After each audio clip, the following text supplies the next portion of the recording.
Nah, di episode kali ini kita akan membahas beberapa aspek yang saya rasa harus kalian ketahui sebelum Anda memelihara hewan. Jangan sampai salah, karena kesalahan kecil ini bisa berakibat fatal.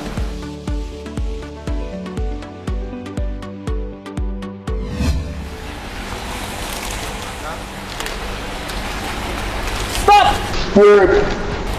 Jangan kasih garam ya. Halo Mike, kenapa Mike? Nah, kalian mau tahu? Sebenarnya ada banyak kesalahan yang kadang-kadang dilakukan oleh pemula. Nah, hari ini kita akan bahas kenapa. Halo semua sobat ikan dimanapun kalian berada, kembali lagi bersama saya Michael di Michael.vlog.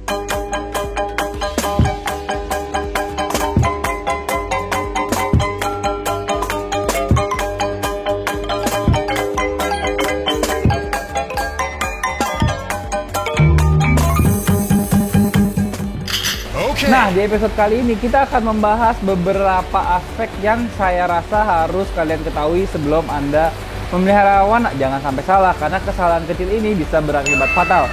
Skit hari ini disponsori oleh ARD. Kita ambil take semua skinnya di Asian Red Dragon. Di sini ya Instagramnya, teman-teman jangan lupa di follow ya. Nah, tahu nggak sih Di, kenapa gua nggak boleh lu kasih garam ke filter lu dulu? Sebenarnya lu harus ngerti jenis-jenis filter itu ada banyak. Ada filter mekanis dan biologis, dan masing-masing filter itu jenisnya juga ada banyak lagi. Nah, kalau kita lihat di sini kan ada kapas, ada biobol, ada jetmat, ada busa hitam, Biofoam ya, ada coldness. Nah, sebenarnya filter yang nggak boleh dikasih garam itu adalah filter-filter yang berunsur filter kimiawi. Jadi ada dua sebenarnya, ada yang namanya zeolit dan ada yang namanya karbon aktif. Maksudnya filter kimiawi apa di? Filter kimiawi itu adalah filter-filter yang bisa menyerap racun. Contohnya? Contohnya salah satunya kalau karbon aktif itu misalnya arang. Oh. Nah, kenapa kita nggak boleh kasih garam ke filter kimiawi yang bisa menyerap racun?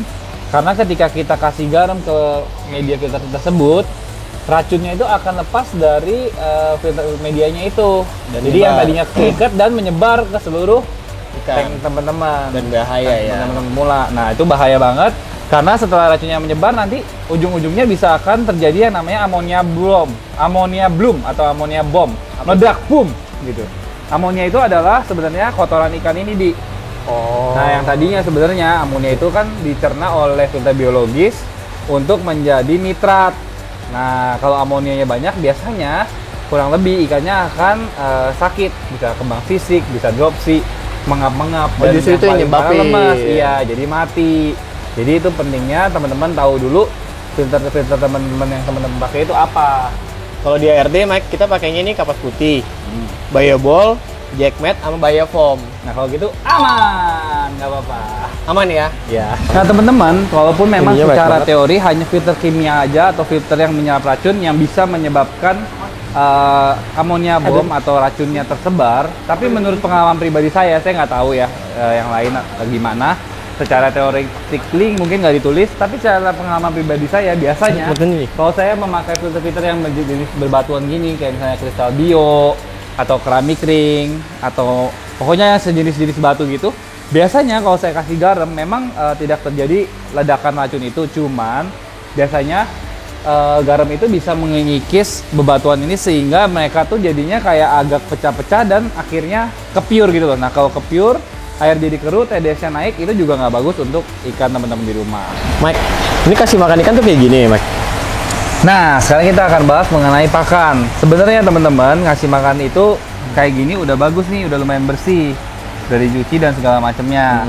Cuman sebenarnya kalau kita mau ngasih makan ikan arwana kesayangan kita, nggak boleh nih ukurannya segede gini, harus disesuaikan. Kenapa Mike? Nggak mungkin kan kalau kita kasih makan ukuran udang segede gini ke ikan yang kecil seperti ini. Jadi ada dua penyebab kenapa ukuran itu harus disesuaikan. Pertama, pasti kalau ikannya ukurannya gede kayak gini, pasti ikannya makannya ngunyah-ngunyah dan nggak bisa langsung ditelan. Nah, ada mitos yang bilang kalau misalnya ikan arwana ngunyah-ngunyah bisa men-trigger jadinya cakil. Gitu. Cuma saya belum pernah coba karena selama ini memang saya ngasih makanan ke ikan arwana itu kita potong kecil-kecil, nanti ada scriptnya di sini.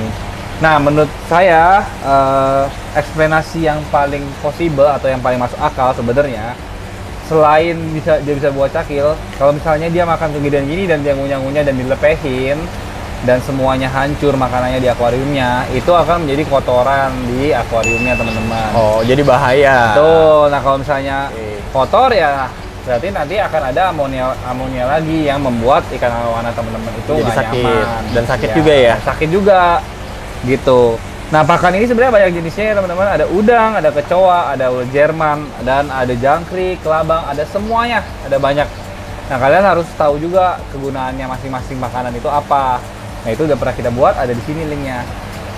Nah, sebenarnya banyak juga yang salah paham, oh ikan arowana itu begitu datang harus langsung kasih makan ya, nanti kalau enggak ikannya mati nggak makan. Oh, itu gitu. salah. Karena Oh, ya. sebenarnya ikan arowana itu bisa tahan atau bisa puasa dengan kurun waktu yang cukup lama.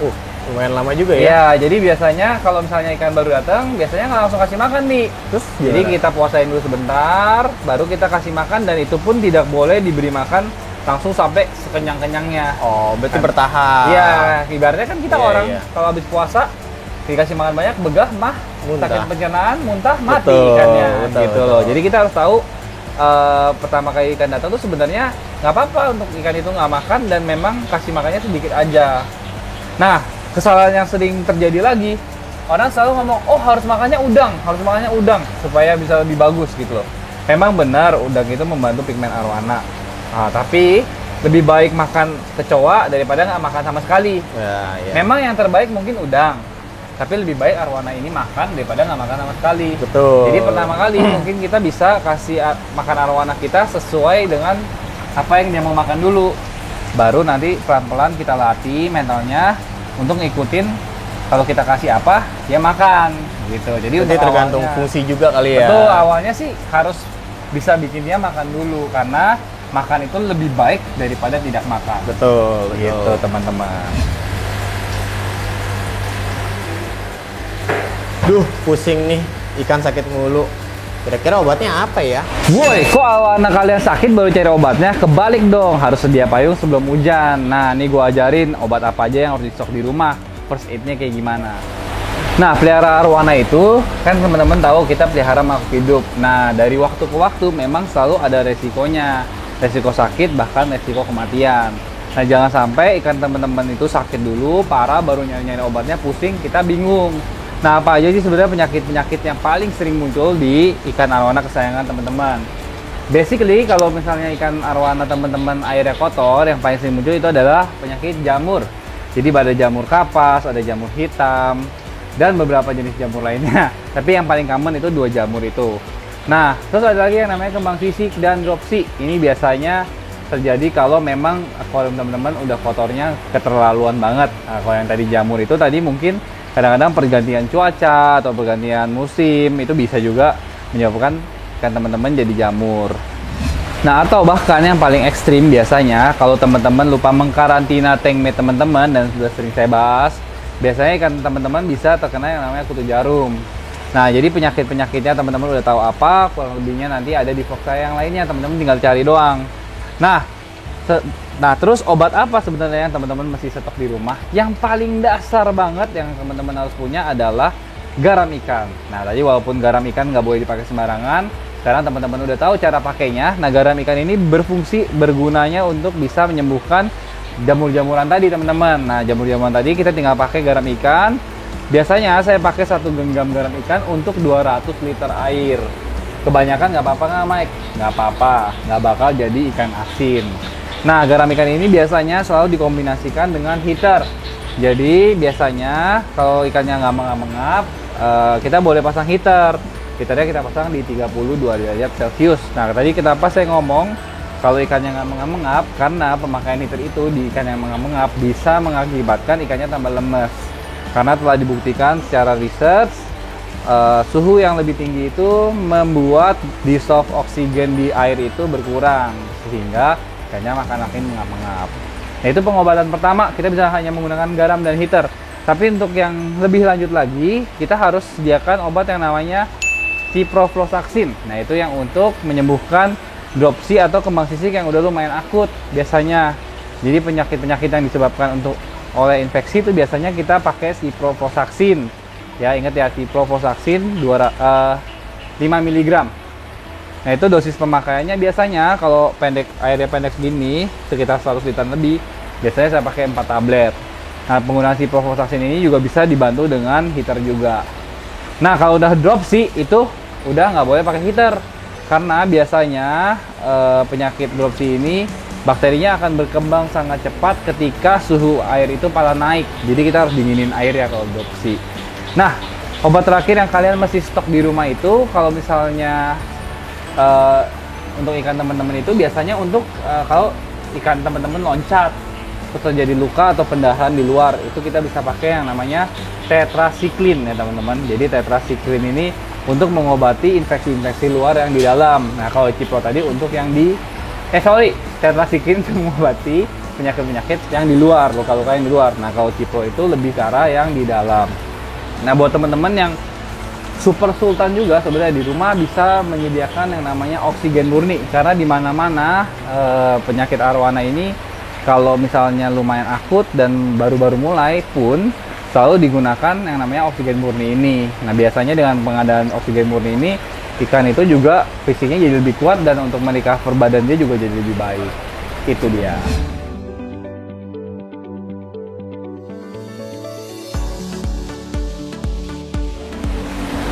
Nah, nih mantep nih, lampu tandingnya banyak nih, pasti kan cepet merah nih. Mantap nih.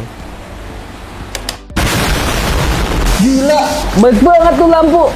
Iya, emang salah ya Mike kayak gini ya Mike? Ya, nggak semua ikan bisa langsung merah dengan menyalakan lampu tanning sebanyak ini. Oh, gue pikir karena lampu tandingnya banyak biar cepet merah. Enggak, kita harus kenalin dulu gimana caranya kita mau mentanding ikan. Semua proses itu kita harus lakukan secara bertahap. Oh, gue pikir langsung karena gue pikir nih dengan kayak gini jadi cepet. Nah, jadi sebelum kita tanning, kita harus memastikan mental ikan kita bagus dulu nih teman-teman supaya bisa merah kayak gini. Kesalahan utama yang sering dilakukan oleh para pemula itu ikannya belum galak, ikannya belum responsif, bahkan makan kadang-kadang masih susah, udah langsung dinyalakan lampu tanning. Nah, yang terjadi adalah ikan teman-teman bukannya merah, malah jadi gosong. Jadi, pertama kali teman-teman pastikan dulu mental ikan itu bagus dan ikan benar aktif dan sehat.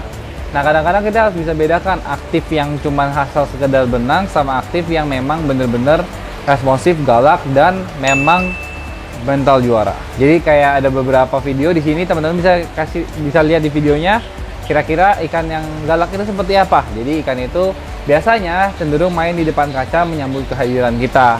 Nah, kalau makan kayak gini kurang lebih teman-teman. Nah, setelah kita tahu mentalnya udah bagus dan segala macam, akhirnya kita bisa mulai tanning.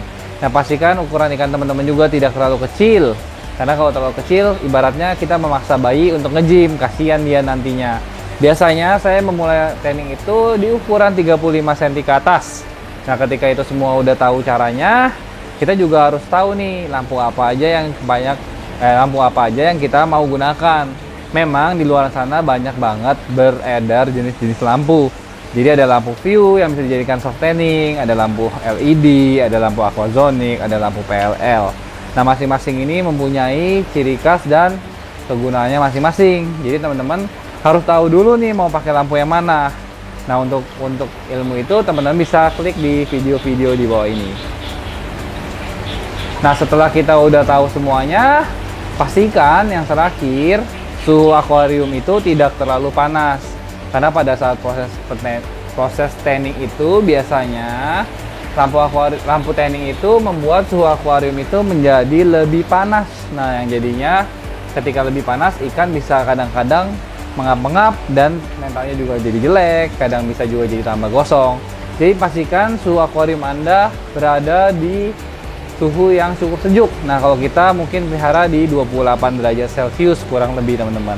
Nah, kalau suhunya semua kepanasan, yang bisa teman-teman lakukan adalah memberi bantuan dengan kipas. Nah, yang terakhir, kalau teman-teman ingin warna teman-teman merah, sering-seringlah melakukan yang namanya water change, karena pada saat proses tanning biasanya air itu menjadi keruh dengan sangat cepat. Nah, satu, itu tidak baik untuk ikannya. Kedua, kekeruhan air itu bisa menghambat cahaya lampu untuk masuk ke dalam sisik arwana. Jadi gimana? Udah lebih paham belum? Mantap, thank you loh infonya. Nah itu dia teman-teman, sedikit info buat teman-teman. Semoga menghibur sekaligus mengedukasi. Dan buat teman-teman, kira-kira ada lagi nggak sih kesalahan-kesalahan yang suka dilakukan oleh para pemula? Komen di bawah ya. Jangan lupa like, komen, dan subscribe. Karena subscribe itu gratis. Saya Michael. Saya Ardi. Kita undur diri. Dah. Bye, thank you.